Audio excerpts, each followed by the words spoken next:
Attack coming from the red shorts now.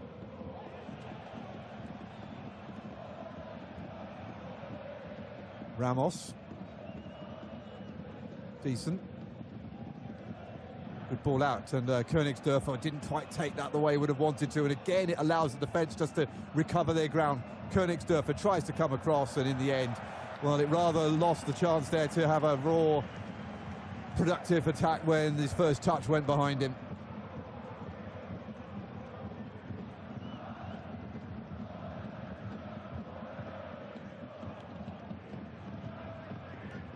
It's gone out, hasn't it? Hamburg.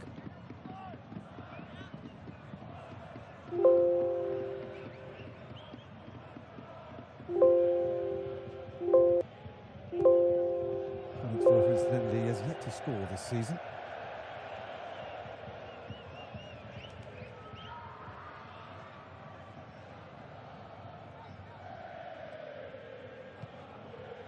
And the Brent back to Hoyer Fernandez. Ambrosius.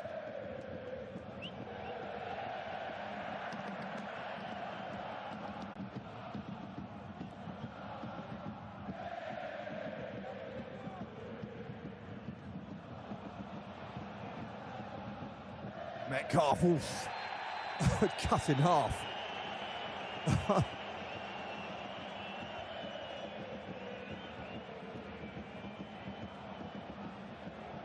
Well, if the hack down didn't get him, then Meffet holding on to him with both arms certainly did. And an easy yellow card for Felix Weyer to give out there. And that will mean that he'll miss the next game as well. 5th yellow card of the season for the midfielder for Hamburg. And St. Pauli are on the attack again. Oh, it's nearly another own goal. Ramos with the tackle. Nearly rebounded the ball over his own goalkeeper, Hoyer Fernandez, who had to leap and then pull it back down into his grasp. Oof. Riding their luck are Hamburg at the moment. St. Pauli could be off in the distance by now by the time we get to half-time.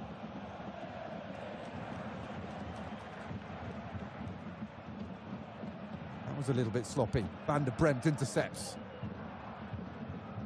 Good defending in the middle, though, by Smith. Stop that becoming more dangerous than it was. Another ball in. Ferrari. And easily accepted by the goalkeeper for St. Pauli, who, in all honesty, has not had an awful lot to do in this half. Most of the action has been at the other end.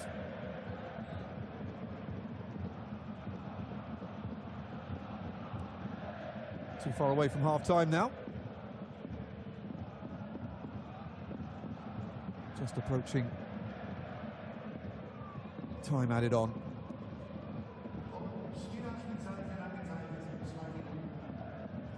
Sounds like there'll be 2 minutes of time added on.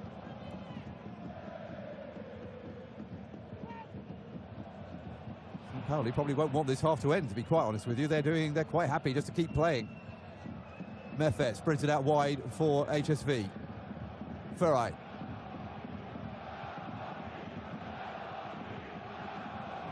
Struggling to get into the box, Benez. Ambrosius. Ramos. Oof. Tight skills. Got away from 3 St. Pauli midfielders. And in the end, all of that industrious marking worked out, although they didn't get the throw-in as they hoped they would. Ramos again, Van der Bremt. Königsdörfer outside him.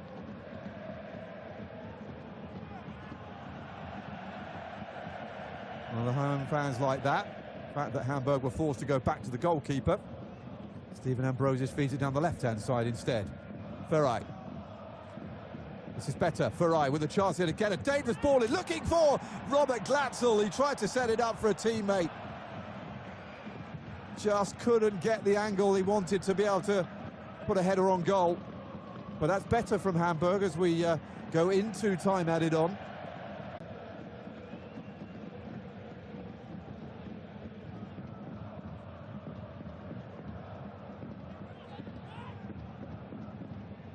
Another good ball in. All of a sudden, there's a threat here. Königsdörfer hits the back of Metz, still not away.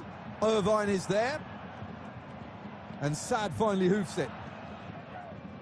Back by Ramos, Jackson Irvine picks it up, and it's ricocheting all over the place as we head towards the end of the first half.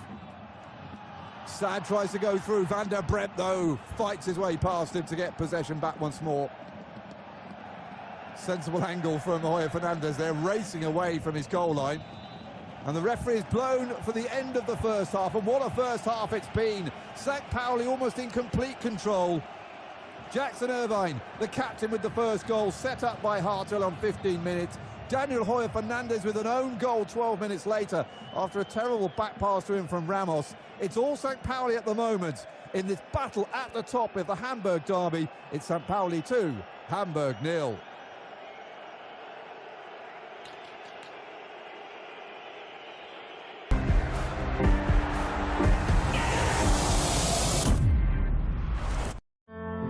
Half a million braved a minus 25-degree wind chill to celebrate.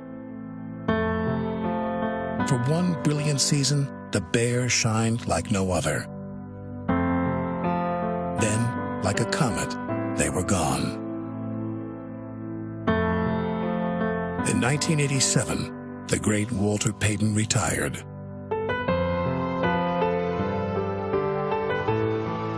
He was there for the 10th anniversary.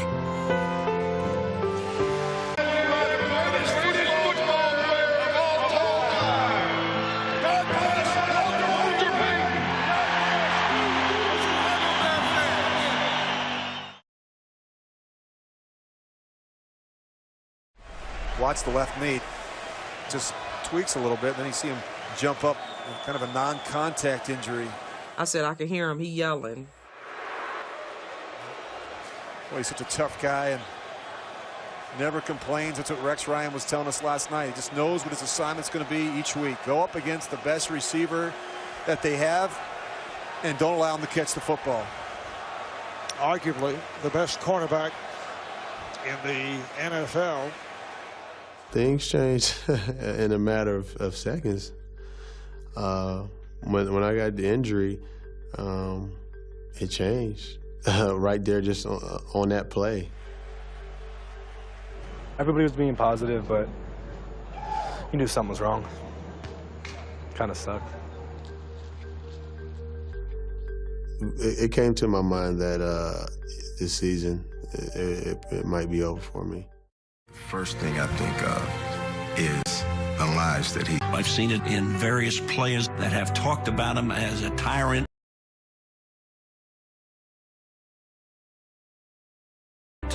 And the toughest guy they've ever been around, but 10 years later they come back and thank him. And I mean tears. I'm so glad I had the experience to play for him. I really mean it. There's never a day that goes by where I don't try to, and I quote him. I want to give a special thanks to a coach of mine, Bill Parcells.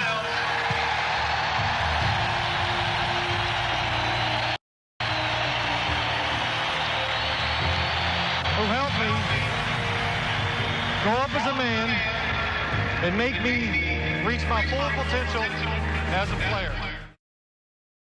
A flame burns inside that man. The most prolific and pure passing quarterback this generation has ever seen. He made passing the ball look easy, and it's not. Who's your favorite quarterback? Never seen anything like it as far as that release. I'm not sure we ever will. Let's go, man. Give me some time to throw a 5-yard out. We're all saying what we like on the next play. And I said, Dad, what do you like? He said, throw the... Marino slogging in the mud, back to pass. He throws downfield, has a man open. Mark Ingram has it. He is gone. Danny Marino! There were rumors about him in Pittsburgh. People were questioning whether I was going to be good enough to be, a good player in the league and all that stuff. Just made me work harder. Dan Marino has broken another record. If there's anyone that ever deserved a Super Bowl, it was him. I've never experienced what it's like to walk off the field and be a Super Bowl champion. You just got to accept what it is.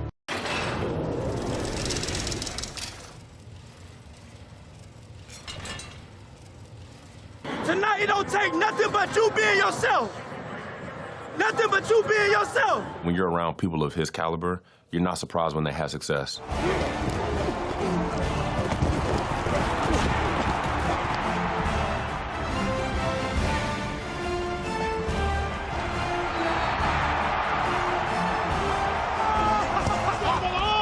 My favorite play of him is the Super Bowl 2-point conversion. A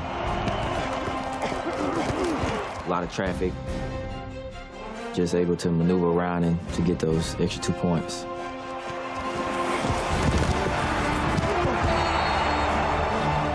Hurts has done everything imaginable. The way that he works, I expect him to get better and better every year, and I expect to play him in a lot of big games as my career goes on.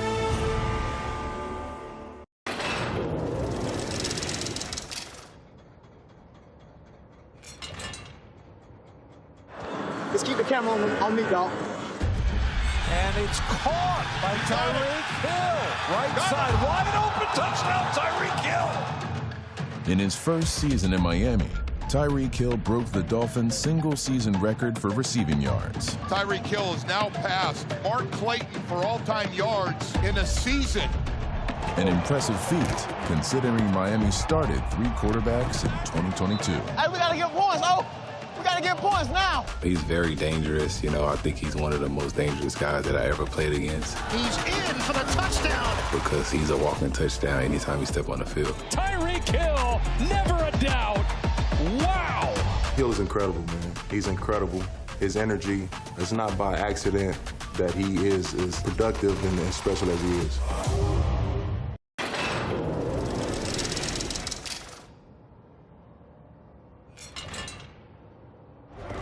Here comes pressure to the outside.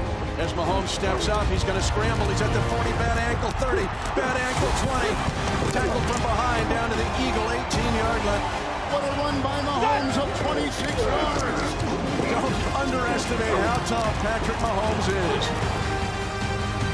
How about this guy? Injures the ankle at the end of the first half, battles back in the second half, and has been spectacular leading this team up and down the football field. Yeah, pretty gritty, man. Pretty gritty, and I think as quarterbacks we want to do everything we can to be on the field, and in a moment like that, for him to be out there and play through that, I think speaks to who he is. He is the QB1. He is number 1 for the second time.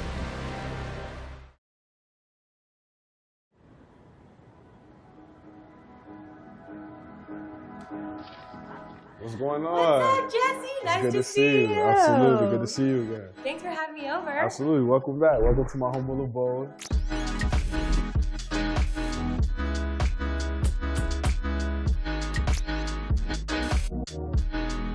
So that first one, pretty sure that's from Minnesota. We had a great practice week. We had a joint practice. I had a day where I kind of just went berserk. Typically gets that, but then the last one was Wilson. They had invited me to make a football from scratch during the Super Bowl week, so that was kind of cool. And you know, I'm hoping to add a few more up there.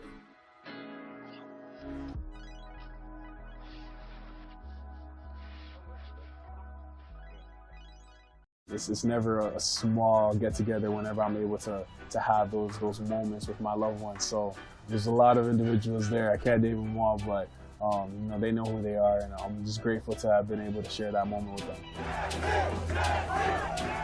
The room just went crazy. I'd say the biggest words of motivation I can give them and inspiration is, you know, no dream is too far unattainable. Even for myself, when I started off on my journey, I had a lot of people tell me, you know, I wouldn't be able to do it. It was unattainable, but, you know, the people who try to belittle your dreams are the people who are scared to go out and attempt to do it themselves. So, you know, scare money don't make no money, and never let someone tell you no dream is too far unattainable. Yeah, you know, I'm a man of mystery, so I'm looking forward to, you know, continuing to just, you know, surprise, you know, the people who continue to follow my journey.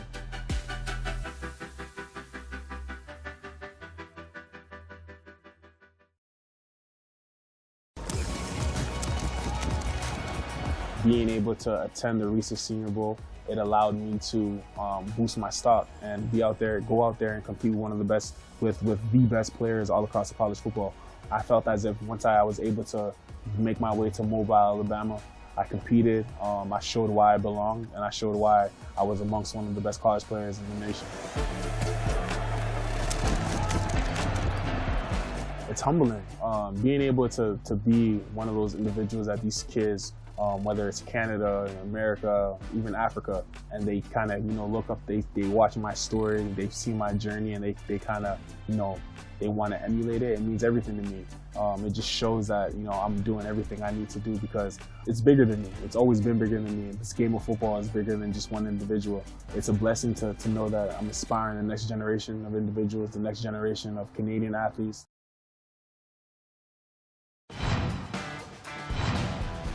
I want you to do some signals right here of what's going on, all right? Flounder, flounder. Flounder? Okay, that's flounder, flounder. All right, flounder. holster, holster. Holster, holster. Quick out, quick out, quick out.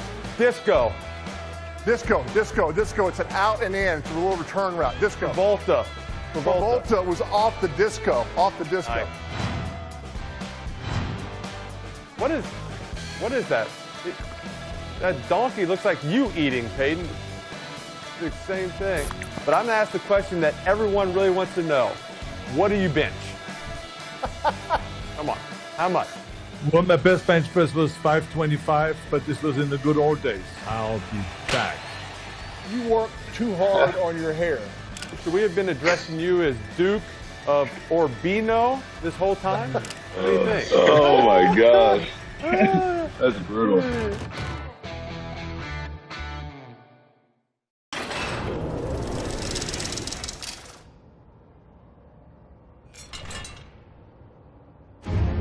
After missing much of his first year with a torn ACL, Burrow has resembled a superhero. He'd led the Bengals to back-to-back division titles for the first time in franchise history. Joe Burr getting it done in the cold. And when the temperature dropped, the cooler Joe Cool seemed to get. A 23-yard throw right on the money to Trenton Irwin. The postseason has been Joe's season. He has already won 5 playoff games, 3 on the road. He's like a stone-cold killer, man. It doesn't matter who he's playing. He expects to win. People say that, but until you see people that have that mentality, then you really know.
Well, welcome back to the Milan Tour, where the two sides are back on.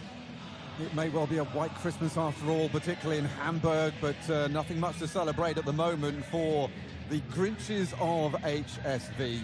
They are 2-0 down against the boys in brown, who have been having a bit of a party at home in the first half. Obviously been inspired by that wonderful tifo of a pirate ship that the home crowd put up to start with. It's like Dompe is going to come on in the second half. Not surprising.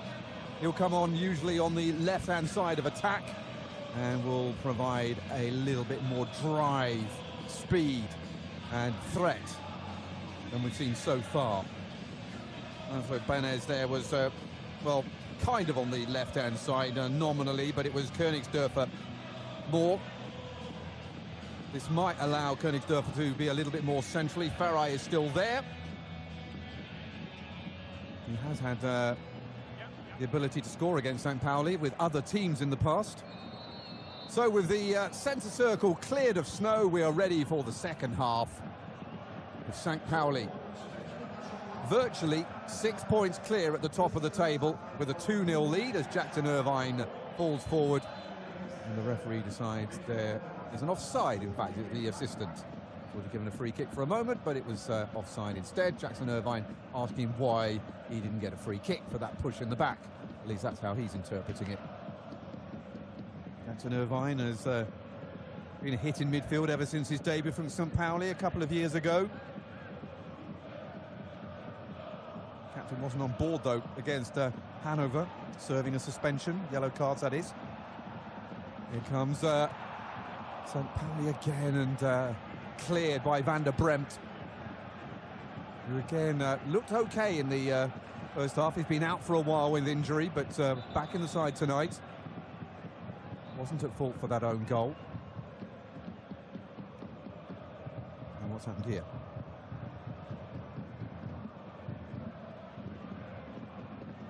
Snow is continuing to come down. If anything, the lumps of snow, if we can call them that, the flakes of snow, have become even bigger since the end of the first half.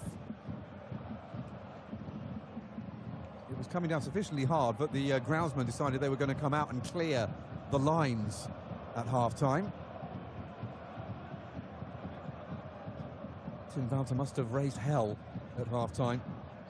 He's given HSV the stability on and off the pitch they were never likely to have with 11 different coaches through the previous 13 years, and of course saw them come down. A lot of Hamburg fans see the 4 matches against Werder Bremen back in 2009 in the spring as the start of the gradual decline of Hamburg. Knocked out of Europe and the DFB Pokal in the semi-finals that year. And of course they it took them a long time to finally, hello. It took them a long time to finally get relegated, but they had a few goes at it before 2018.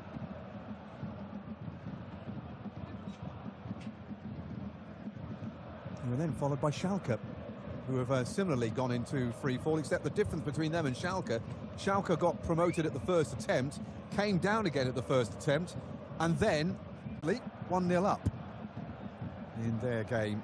It's taking place against Osnabrück at the same time. We need a new ball, one which is orange, so then throw in. We've had to get rid of the white Derby star, and now we've got a ball that the players can actually see. Here they come, nice, here comes Metcalf. Snow getting ever heavier. Van der Bremt again, the man to intercept.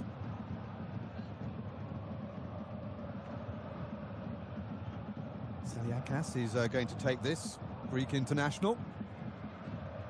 Another player that has really played his part for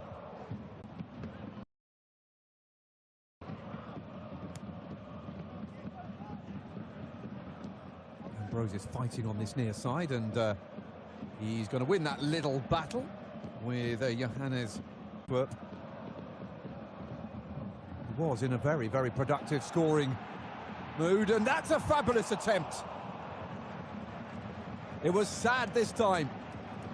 looking for the post. Jackson Irvine winning the ball in the air. Ramos turned. And let's face it, the goalkeeper would not have got there if it had been the other side of the post. Having a good game is the Tunisian international.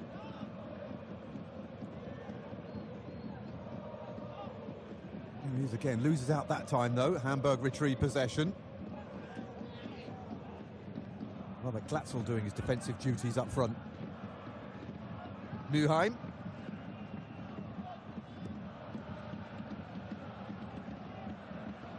Now Dompe, first touch as he came on at half-time. It's been such a threat down that left-hand side consistently through the season.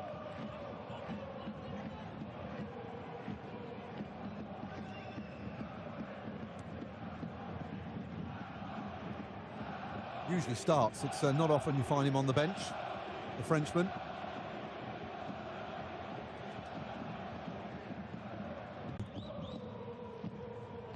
Throw in to the visitors.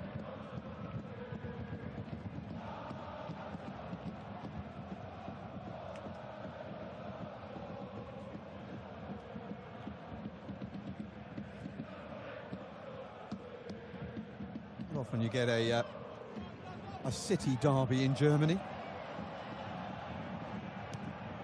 So St. Pauli come forward once more. Space in the middle. Starting to have to now be a little bit careful with their step now. The snow is becoming so thick on the floor. Good tackle by Ramos to take the ball away there from Hartel. Benez to Scamper. Did get there though.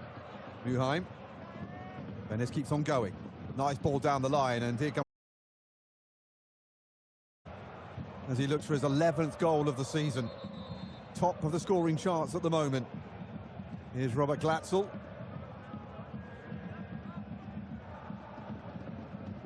Too many defenders in the way, though, that time. The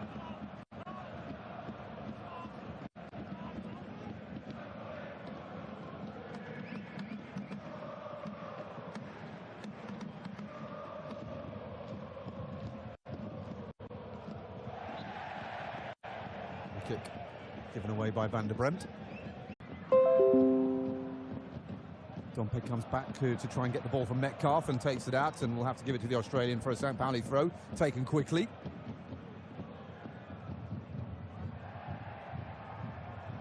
Eggstein being harried by Ambrosius. Scored in his last 6 competitive matches before the last home game against Hanover. Despite being the most dangerous player on the pitch that day, he couldn't score. Val. Dispossessed. Glatzel. Jackson Irvine, though, coming back and retrieving possession. Ever the hard worker. That ponytail really does fit in, doesn't it, with the whole ethos, or the look, shall we say, of St. Pauli. The Jolly Roger, the Pirates, the whole thing.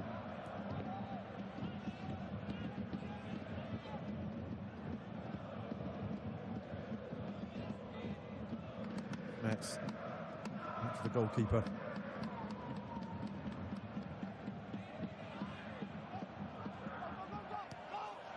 Metcalf. Heading off down the wing is Saliakas. Ambrosius comes across though.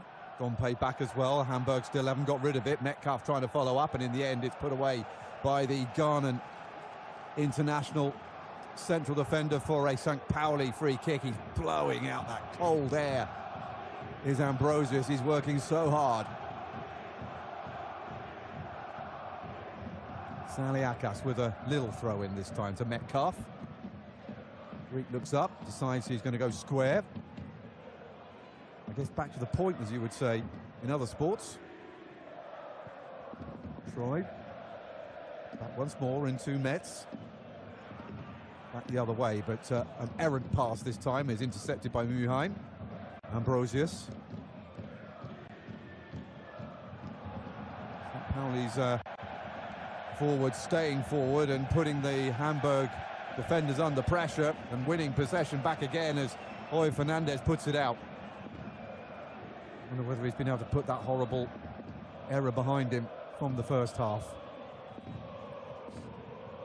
No real change in the pattern of play from the first 45 minutes. St. Pauli still very much in control, both in possession, territory, and of course, obviously, the scoreline. Nice ball. Jackson Irvine is in again. He's left it though for Sad. Oh, maybe he regrets doing that now.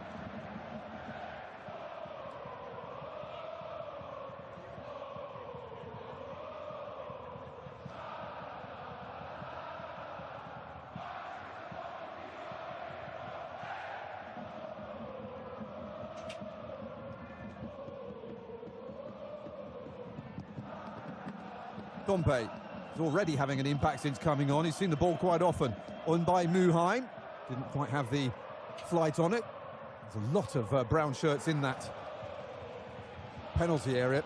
No space at all for Hamburg to exploit.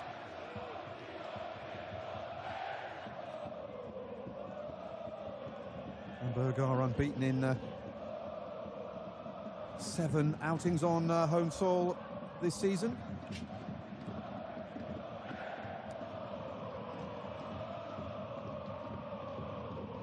Wins, 3 draws. On a 10-match unbeaten run at home that goes back to April against Arminia Bielefeld, of all people, of all sides. Königsdörfer, haven't seen him very much of him on the ball in the second half, but here he comes now. Good ball in! That's one back! And it's Robert Glatzel, who else, in the 6-yard area to pick up his 11th goal of the season, extending his lead at the top of the race to be top scorer.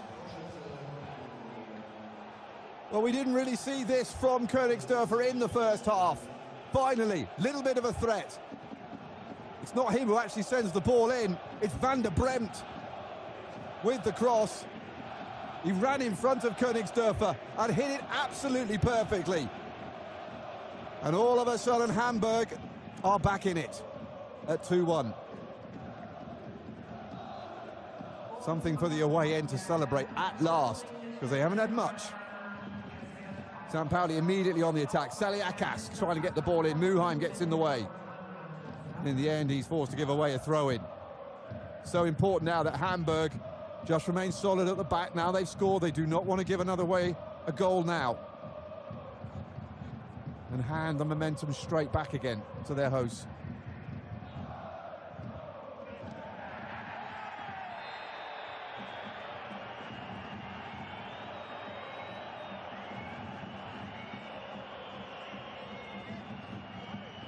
Out and don't spend any more time on the floor than you want to, especially when you come from the warm climes of Greece. Oof, absolutely flattened by Glatzel.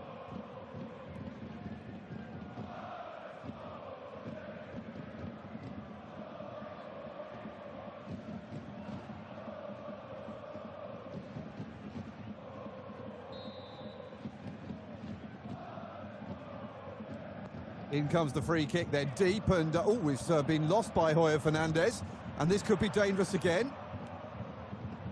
Now by Firai. And as far as Saliakas. He sees Metcalf again, that's lovely. Beautifully brought down, but well followed at the same time. We'll play all around that in attack and defence, and now a chance here for Königsdörfer to Troy. Sends the ball away again. All of a sudden, though, it's a different Hamburg.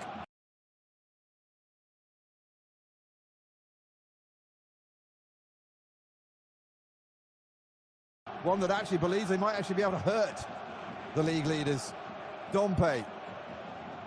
Can't help thinking that him on the pitch has given them an extra piece of confidence. Dompe in. Ferrai on the turn! And there's the equaliser! 2 goals in almost as many minutes. And the 110th Hamburg City derby is turned on its head. Tim Walter's side back in it. Good decisions and a team talk that must have got home from the coach.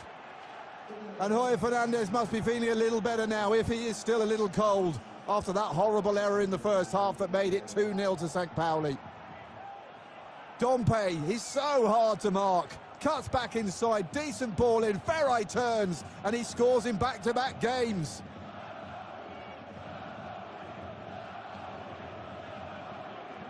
Took it down well, on the turn. Knew where he wanted to put it. And having scored his first goal of the season last week, it's his second in the derby. It's 2-2.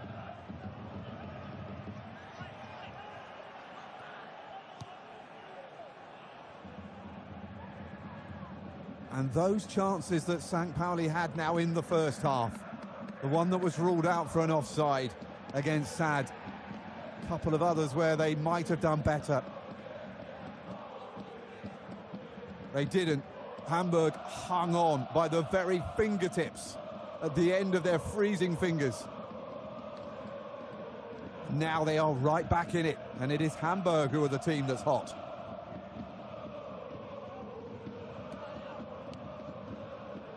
And that 6-point gap that St. Pauli had the prospect of having at the end of the game has disappeared again. It is now 3. And now Hamburg might even, if they get another goal, reduce it to 0. And they are tackling. Suddenly there's an extra half a yard of pace. An extra kilojoule of energy.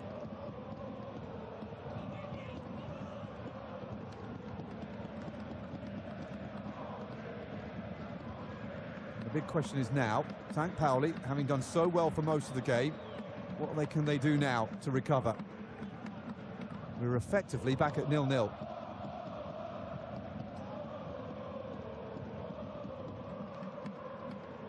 Hamburg have done exactly the same thing that they did against Holstein Kiel. However, they lost that one 4-2 in the end, so they'll be hoping that the same thing doesn't happen again.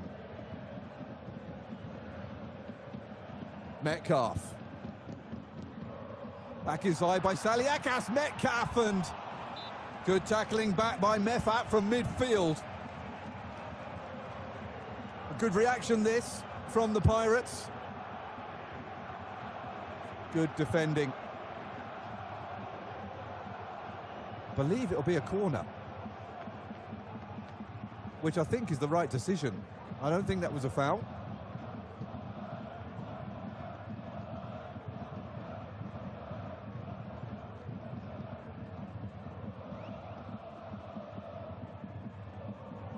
We're in charge of a Hamburg derby for Hamburg for the second time this season. The ball comes in.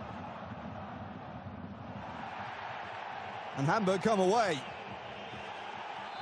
And that will be a free kick and a yellow card.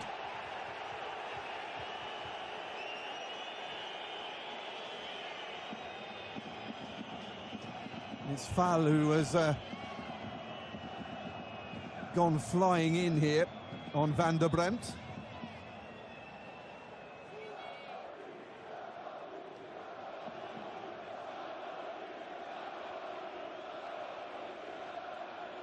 His first caution of any kind in the current season.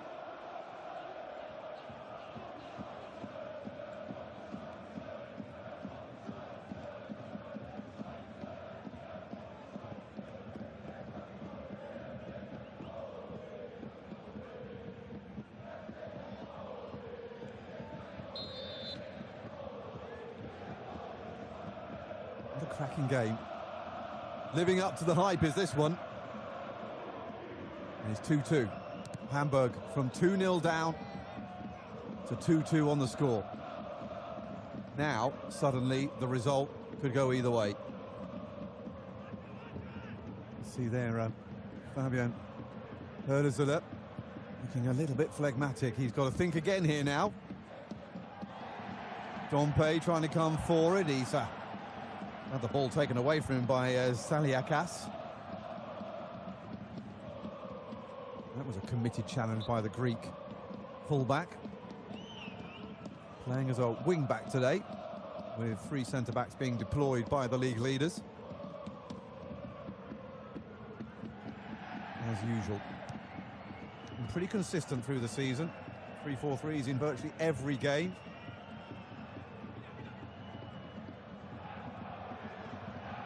A little more variety deployed by Tim Walter. But generally playing 4 at the back. Good tackling back that time by Metz. And it'll be offside in any case.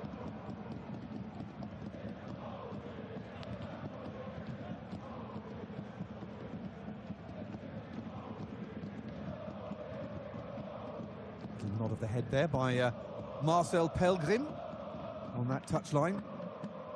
Marco Achmüller, incidentally, is on the other side. Florian Exner is our 4th official.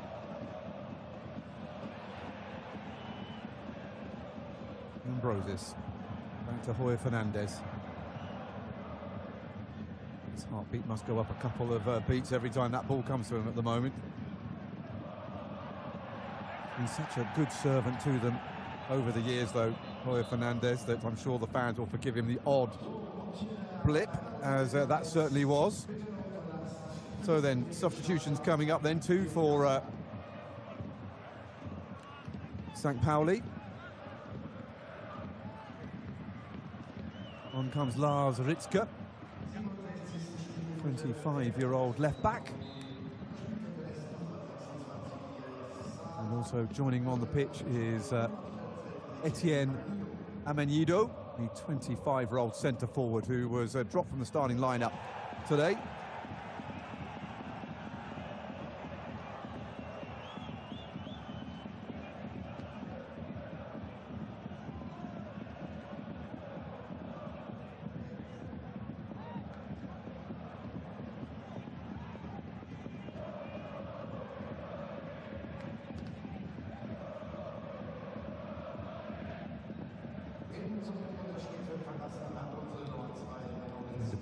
Again being sived down by the new man just on, Amenido.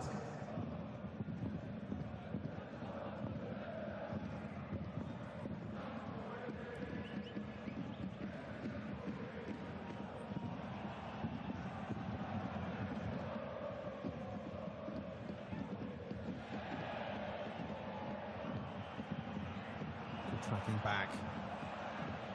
It was very nicely done by Sad. St. Pauli back on the offensive once more. Ambrosius, though, gets there ahead of Eggestein.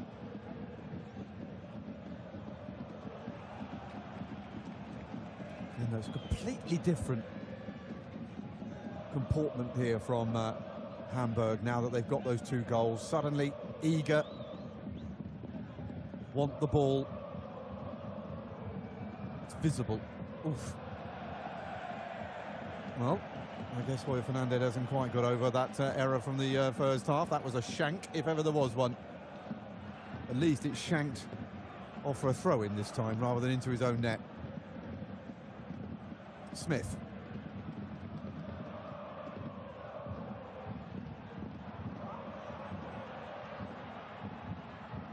Amenido looking for the shot, and he got it away as well.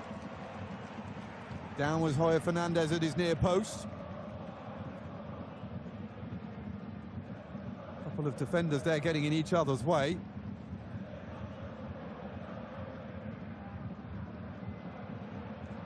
Amenido, the 25-year-old former German under-19 international.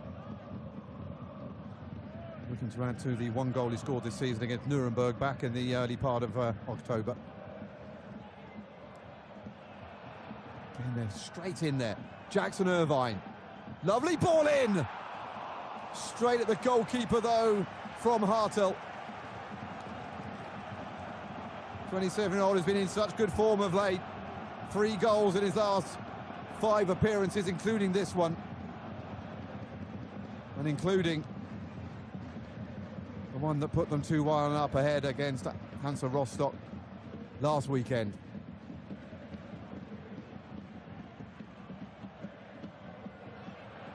Ambrosius turned.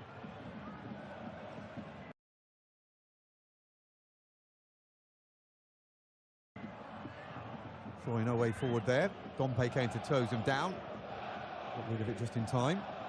Good tackle. Glatzel. Benes keeps it going. Ferre. That's nicely done.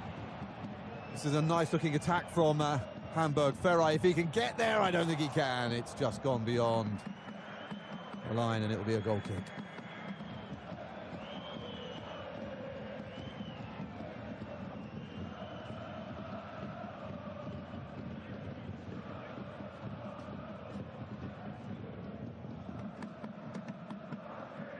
Well, they're missing Bakary Jatta today, soaring to new heights.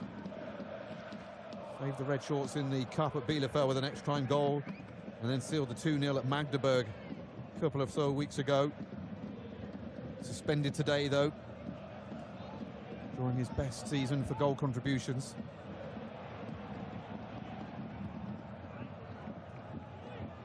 It's interesting not to start Dompe either today. It's a bit of a makeshift starting lineup. Dompe's on now, though, and in creating his usual threat down the left-hand side, including the ball for the first goal. They thought that that was a handball in the middle there, the home fans. Referee didn't agree. Dompe down the line, picked up by Muheim. Haven't seen him come forward too much in the game. Getting a little more adventurous, the left-back. Glatzel's been dispossessed. Troy, they're trying to play this out gently again. Good pressing by Hamburg, recovering possession.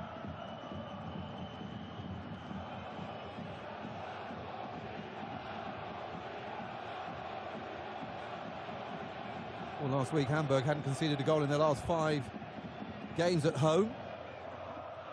Eintracht Braunschweig, though, put that right with Kaust after the hour. True to form, though, the only team to have won all their home games this season, beat the only team to have lost all of their away games.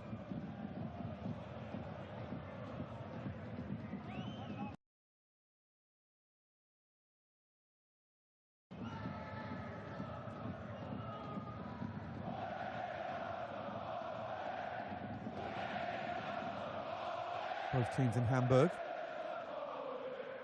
yet to taste the sour taste of defeat. But unlike Hamburg, who've won all of their games,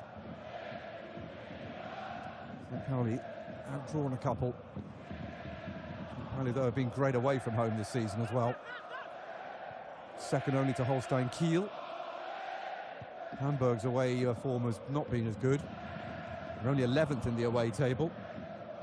And that is the reason why they are struggling. 3 points behind St. Pauli, who are on the attack now. Decent ball forward. Picked up once more here by Amanido. Run behind for a goal kick. Good work from Ramos.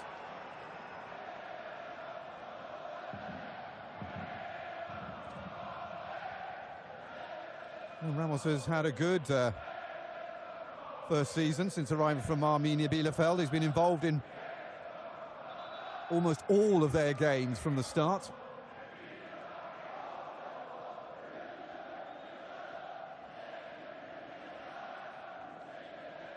Good addition from Portugal.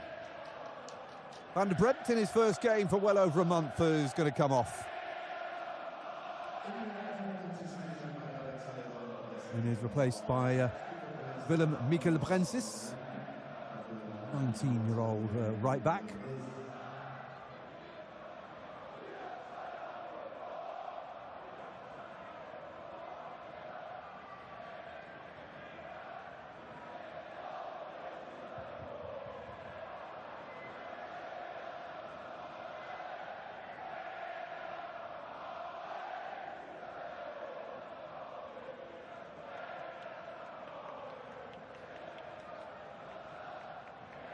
Snow becoming more and more of a problem the more the match goes on. Hamburg becoming more of a problem for us. St. Pauli the more the match goes on as well.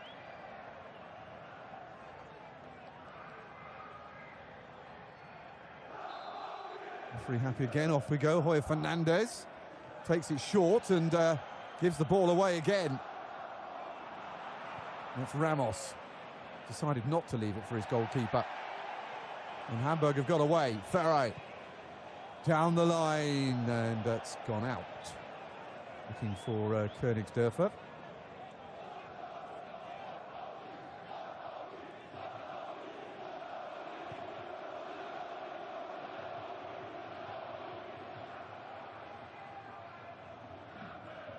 22-year-old from the Netherlands, Emmanuel Ferrari, arrived from Eintracht Braunschweig, having gone to there from Dortmund. Dortmund, incidentally, through to the last 16 of the Champions League in midweek, although they didn't get the win they were after in order to go through as group winners. Bayern Munich already through to the knockout stages as well.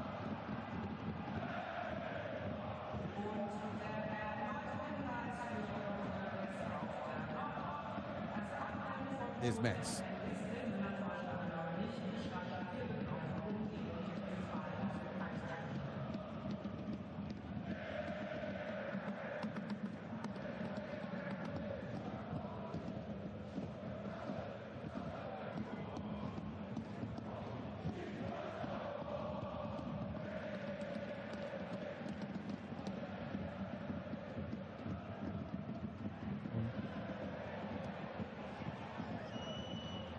Too long to go now. Will we have a winner in this 110th Hamburg City derby? One of the two teams has been a table topper in the City derby 5 times, with the leader never having won.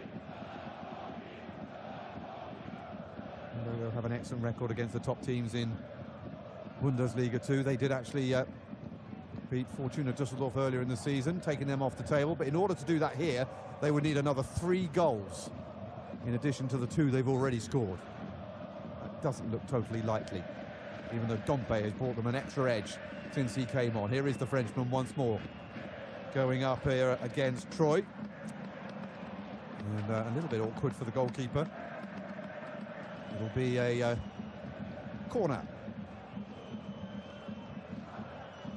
Then Dompe's speed, just getting that little half a yard. Not sure that's where Fowler was aiming, but it'll do, I guess.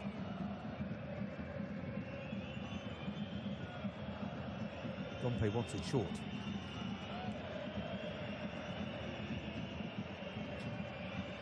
All the big lads in the Hamburg side, the heading threats all lining up here. Dompe has it, now they spread out. Ferrari. Something with it. Ferrari, though, has trapped back and has done well. Oh, they've both given it to Metcalf again, and, well, that was a comedy of errors on both sides. Well, that's nice from Königsdörfer.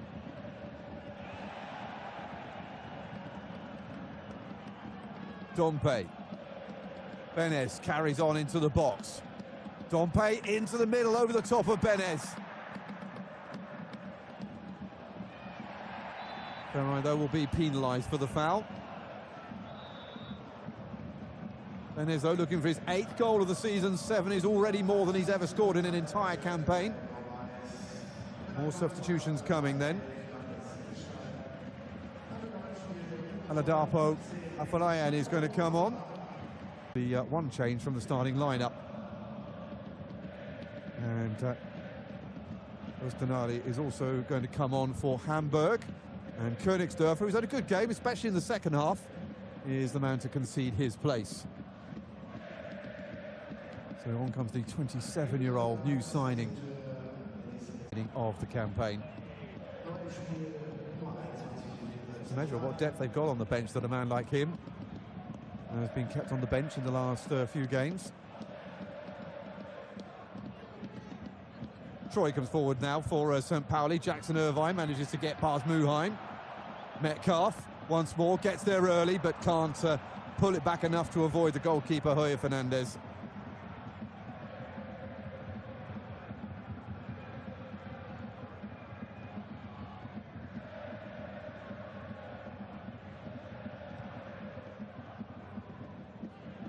Well, Hamburg were the clean sheet kings until recently. Ferrari, oh, he thought about that from distance for a second there, didn't he? So send it out wide instead.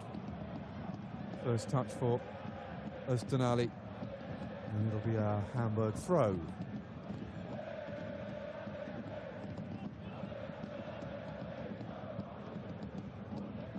Winding up. Looking into the box. It's through Glatzel, though.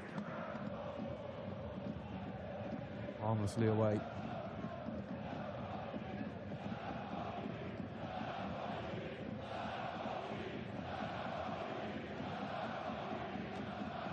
well inside the last 10 minutes now.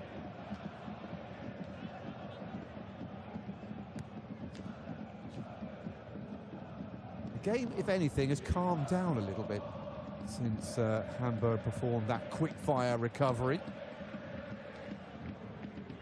With 2 goals in 2 minutes from Glatzel and Ferre. Glatzel back on the score sheet again, having gone blank against Eintracht Braunschweig last time out. Ferre, of course, scoring against his former side, Braunschweig, but now he's beginning to get a bit of a taste for goal. Is Smith for St. Pauli. It's a lovely ball. New man on, Alafayan. Trying to come back inside. A bit too much on that, and it'll be a goal kick from Troy, who regrets the heavy-natured pass. And Herzler started off by leading St. Pauli to a club record 10 wins in a row when he came in last season, equaling the Bundesliga 2 record set by Karlsruhe. Gone on to really solidify them as a threat and a real possible promotion candidate this campaign. Of course, they might still win this one.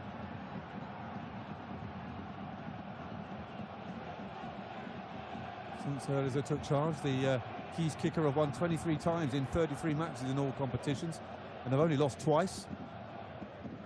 Put that into some context, Bayern Munich and Hamburg themselves have lost 4 times as often in the calendar year in all competitions. Of course, Bayern Munich have also been in the Champions League as well. To give it a little more context, maybe the analogy with Hamburg is a little bit of a better one. Nevertheless, it's still impressive what St. Pauli are putting together.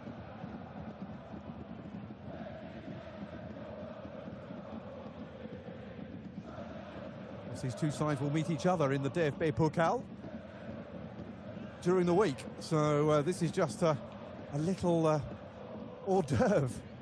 Another one coming up, and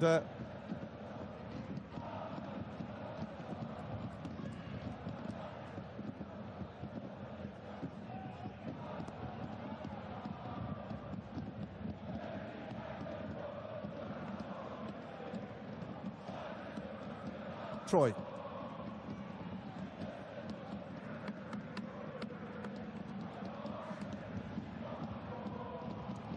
Hamburg also involved in DFB Pokal action. They're up against Hertha Berlin, who are the team that stopped them getting up into the top flight a couple of seasons ago in heartbreaking circumstances when they were leading and then capitulated during the second leg from a winning position after the first.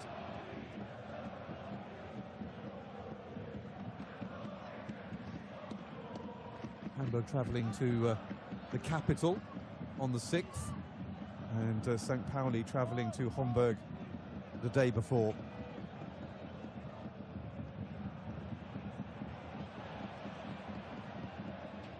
And 5 minutes to go in this one. Metcalf. Troy leads it inside. Smith looks for the run. It's well cut out. Metcalf has it though. Struggling to get that ball under control, and Ramos in the end, who cut out the initial ball in the first place, completes the clearance.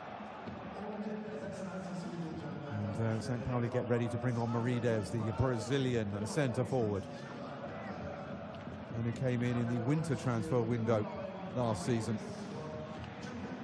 Metcalf comes off then. He's done sterling work down the right-hand side for St. Pauli.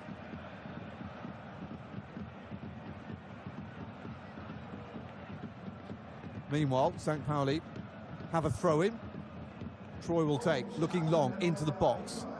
And it comes again. Troy once more feeds it down the line into the path of Afolian.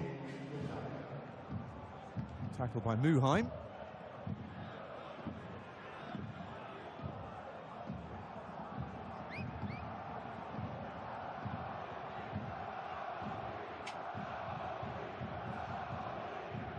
still believe the home fans. Although it's hard to know who's making more noise at the moment, them or the away supporters. Muheim again in there.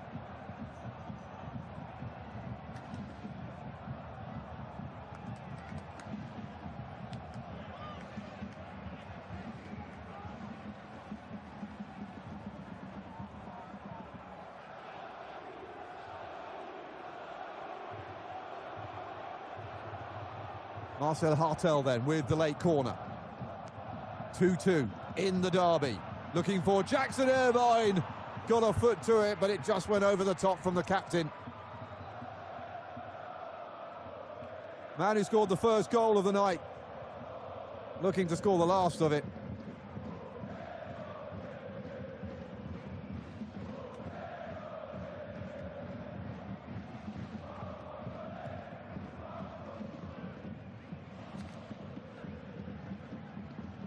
Running out of time.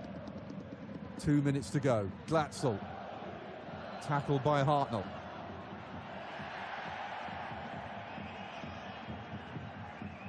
Oh, won by Omenido.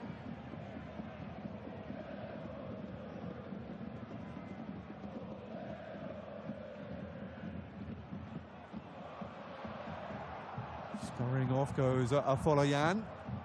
Can't catch up with it though. And it goes off for a goal kick. Next up in the league for St. Pauli is a trip to Fortuna Düsseldorf.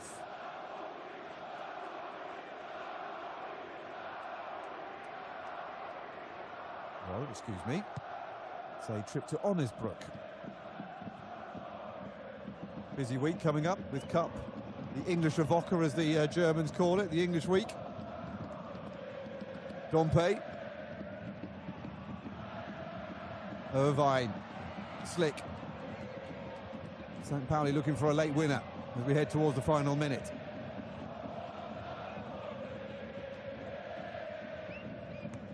Hamburg's next league match will be against Paderborn before they take on Nuremberg, which will be their last game before the midwinter break. And a slightly more classic season this time around to the one we experienced last season with the World Cup, which was with us already. And took 6 weeks out of the season. St. Pauli looking for a late winner. It's a poor ball that's easily dealt with by Meffet. All of a sudden they're racing back up the other way again. Özdenali. Irvine scampering after him. Feeds it out.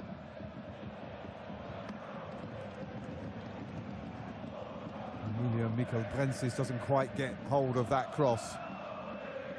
Not sure whether or not Tim Walter is happy with the draw or whether he wants them to go for the win. Stick or twist? That's the question for the Red Shorts at the moment. Being 2-0 down, I would imagine that they'll feel quite happy with the points. 7 minutes of time added on at the end of the 90. We are already in it. Plenty of time for one side to win this. That's a poor ball in.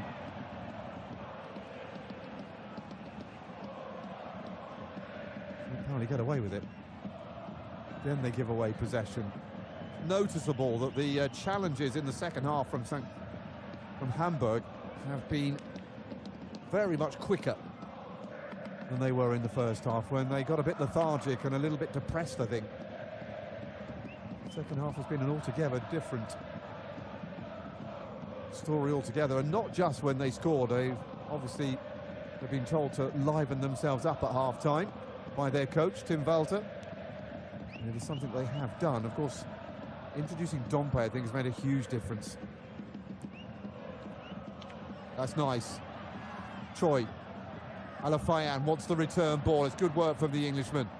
Tackled by Muheim. Not going to get anything from that. It's going to be a corner, nothing more.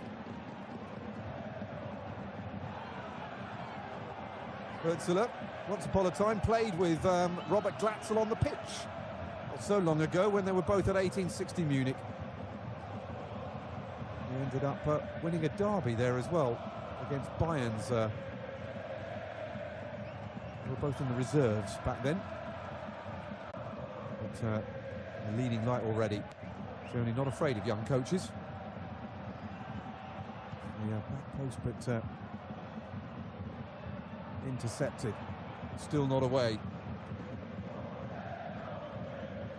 And again, though, the incisive nature of St. Pauli's attacks has rather disappeared a little bit in this game, unfortunately, in the second half. Hamburg have done a much better job of heading them off. Ooh, nasty. Tired. Challenge there coming in. Not sure why, though, because Morides has not been on that long. Straight through on Ferrai, who didn't need encouraging to go down. Is that Dompe coming off already? It is.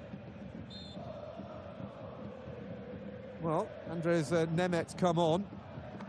He's a centre forward. I don't know whether that's because Dompe's feeling something. I mean, he didn't start today. I didn't have any news that he was injured, but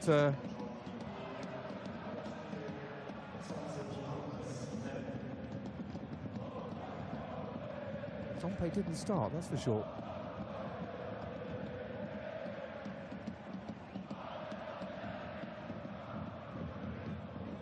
Bakary Jatta on the other side. They seem to have missed him, especially in the first half. Good tackle. Benez losing it in midfield, picked up by Irvine.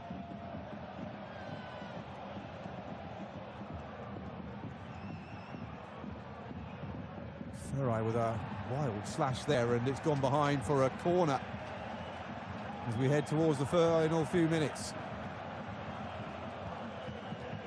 Do we have a winner in the derby? St. Pauli at the moment still 3 points ahead. Score here, they could be 6 ahead.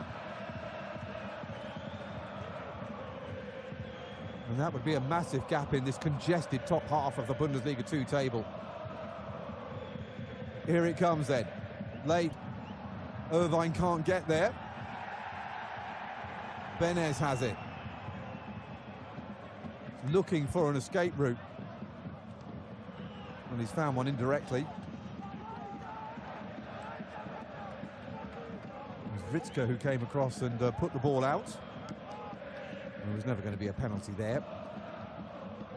Not really say Özdenali did anything wrong.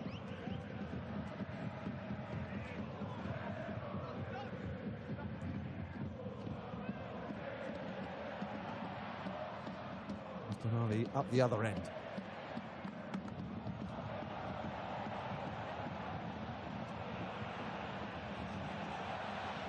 Still fighting both sides, but the momentum really, the fluidity in play is rather gone, and a yellow card comes out for the substitute, Etienne Amanido.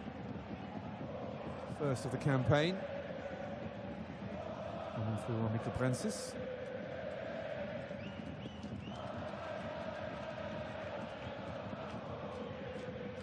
Well, St. Pauli won this first leg last season here at the Milan Tour, 3-0 with goals from Smith, Hartl and Otto in a game that saw Sebastian Schonlau, the captain of Hamburg, sent off. He's still out injured this season. Will they be able to score 3 goals again, which will probably be enough to get them another win here? Not quite the same domination, though, as 12 months ago. That's nice.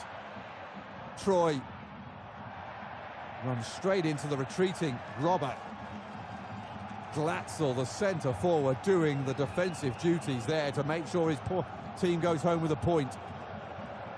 Not yet though, one more.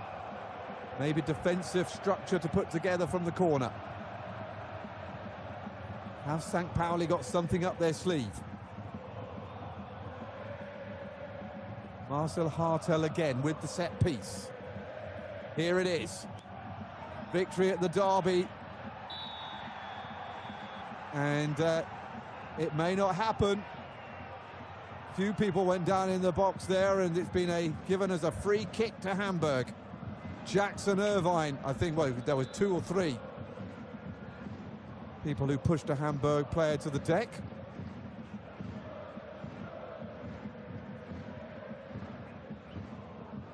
clearly St. Pauli don't want this game to end. This was the ball in, and Robert Glatzel getting away from foul his marker before the goal that was the equaliser came in from Ferrite. For Hamburg, and Ferrite with his first 2 goals of the season, both of which have come in the last 2 games.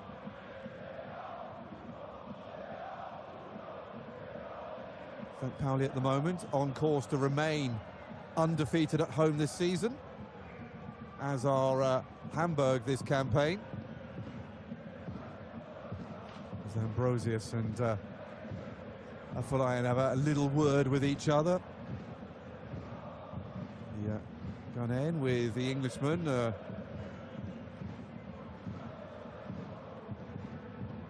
didn't really see anything in there that would suggest a foul. Still treating him though.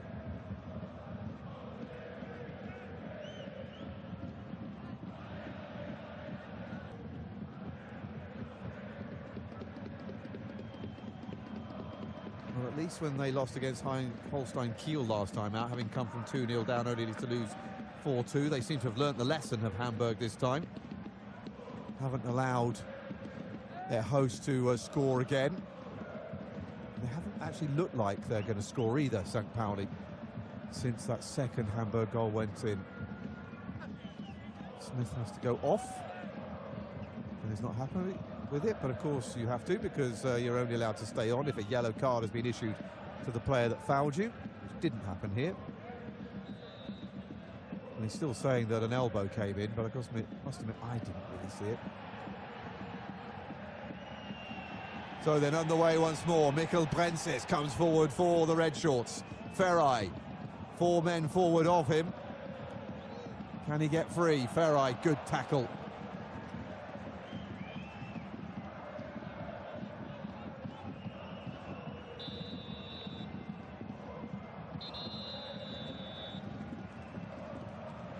Well, the referee has blown the final whistle, and that's it then for the 110th Hamburg City derby, and what a game it's been. It might have just gone a little bit off the boil towards the end, but what a comeback by Hamburg in the second half, having gone behind to goals by Irvine and an own goal by their keeper, Hoyer Fernandes, in the first half. Robert Glatzel with his 11th goal of the season to remain top scorer in Bundesliga 2, pulled it back to 2-1 before Emmanuel Ferrari scored in back-to-back games to make it a final score here between the 2 leaders. St. Pauli 2, Hamburg 2. St. Pauli remain 3 points clear at the summit.